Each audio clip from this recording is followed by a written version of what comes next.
अपने कांधे पे भगवान लहराके तुम बोलो हनुमान जी की जय।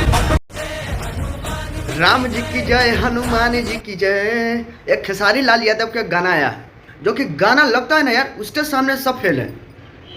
बॉलीवुड, हिंदी जो भी है, जो सब फेल है, ठीक है। लेकिन खेसारी लाल यादव को मानना पड़ेगा यार, जो ये गाना लाया कम से कम 50 लाख का होगा गाना। इसके गाना हिंदी में जितना भी गाना आता है, इस गाना के सामने फेल है। इस गाना की जरूर सुनिएगा, सभी को सुनिएगा।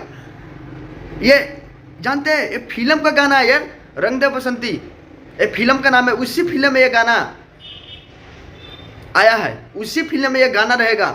लगता है कि कमाल कर दिया खेसारी लाल यादव, कमाल कर दिया यार। दिल आज खुश कर दिया तूने इस गाने को गाकर। इस गाना को सभी को सुनिएगा, इतना प्यार दुलार आशीर्वाद दीजिए ताकि नंबर 1 2 महीना ट्रेंड करे ये गाना। राम जी के जय, हनुमान जी की जय, बोलो न भगवा रंगधारी हनुमान जी की जय। इस अपने कांधे पे भगवान लहराके तुम बोलो हनुमान जी की जय। वीडियो को ज़्यादा से ज़्यादा आप लोग शेयर करते रहिएगा, इतना शेयर कीजिएगा, इतना शेयर कीजिएगा, दिल खुश हो जाए। चलिए फिर मिलते हैं दूसरे वीडियो में। यह गाना जरूर सुनिएगा आप सब।